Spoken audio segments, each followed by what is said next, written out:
Hello, ladies and gentlemen, boys and girls, people of all ages, sexualities, identities, and more.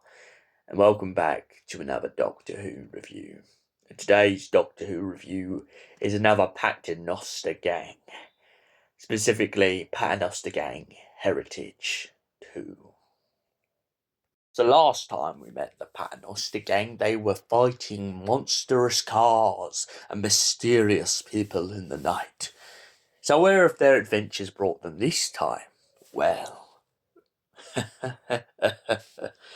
a little bit of the same, but a little bit of more mystery. First story, Dining with Death, is a story about two alien races at war with one another.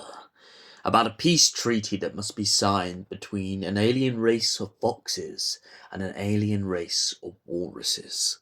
And to make matters worse, the space lanes are clogged up, and there's a dispute over who can and can't come in. It turns out that Strax's old clone batch have been up to no good, and have been impersonating themselves as walruses to keep the treaty from being signed. A mass panic breaks out in the Paternoster Gang household, and Strax must pretend not to be a Sontaran. Meanwhile, Jenny is at the docks trying to find a solution to the problem, and Madame Vastra is trying to keep the house from burning down. So all in all, just a regular day on Paternoster Row. The second story in this box set, The Screaming Ceiling, is a very interesting one. For all the ghost lovers out there and the adventurers who love to see the unknown and the paranormal, this story is definitely for you. It turns out that a young boy who seems to be narrating himself the whole way through the story is, in fact, a ghost hunter. Or should we say, more or less, he's a self-proclaimed ghost hunter. Sir Thomas Carnacki has turned up at a house in which he has claimed to be going to exorcise some spirits. Upon arriving there, he comes across Madame Vastra, Jenny, and Strax, and it turns out that Madame Vastra is already on the case, although she doesn't quite believe in ghosts. Instead, she believes that some other essence is involved entirely, and soon they delve into the history of the house and discover that something is lying between the roots, something dark and mysterious.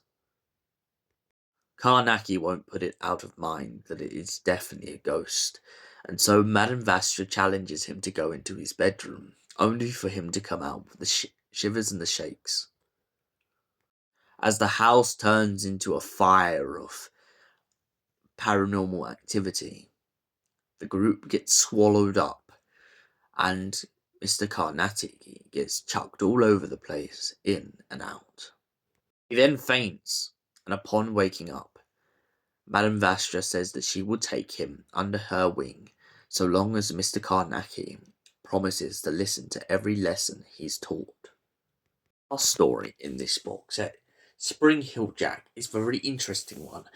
A tale of folklore. Spring Hill Jack, to anyone who doesn't know, was a supposed kidnapper slash murderer who used to jump from rooftop to rooftop, slashing people in the middle of the night, and then jumping off into the middle of the night and disappearing, never to be seen again.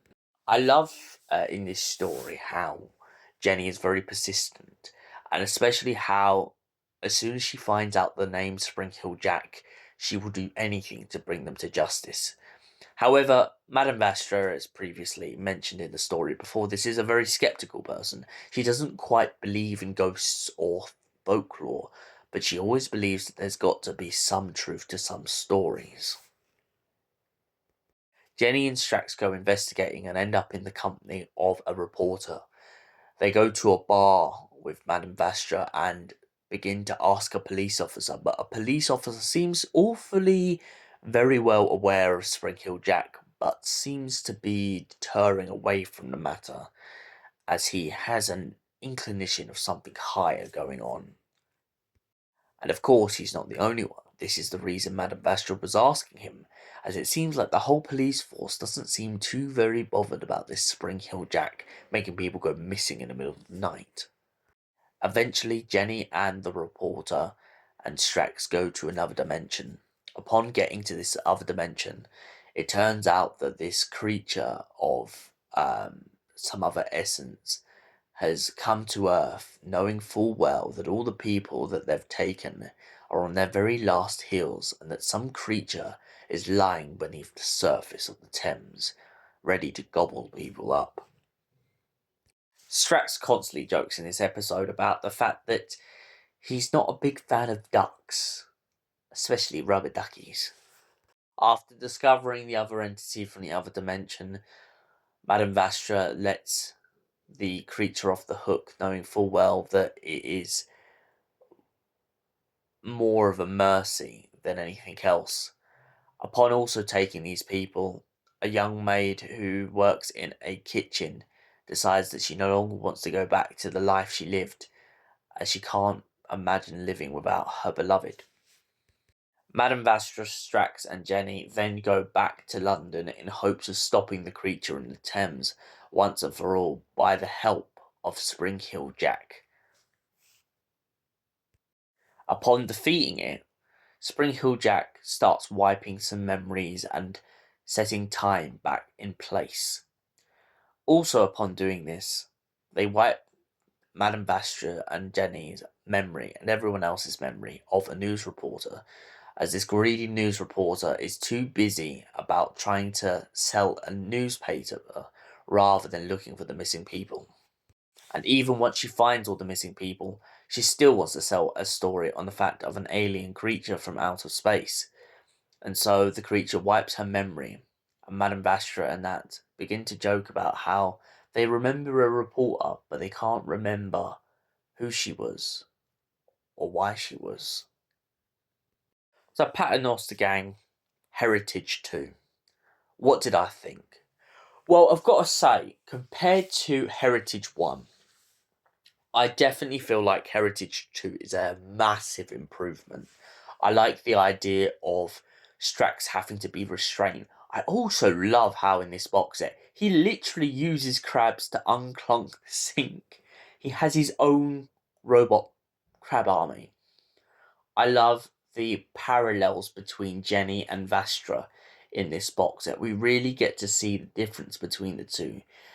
Madame Vastra, the keen-eyed detective, the diligent and determined. Jenny, the self-acquainted and very self-strong and self-accomplished maid, who is often taken for granted, but really in this box set she shows why she can do things by herself. She's an empowered woman, and she will show anyone that she's not willing to take any crap. And for that reason, I'm giving Heritage, the Paternoster Gang 2, a solid 10 out of 10. Thanks for watching. We will see you in another Doctor Who review. Until then, goodbye, and Alonzi, you beautiful Whovians.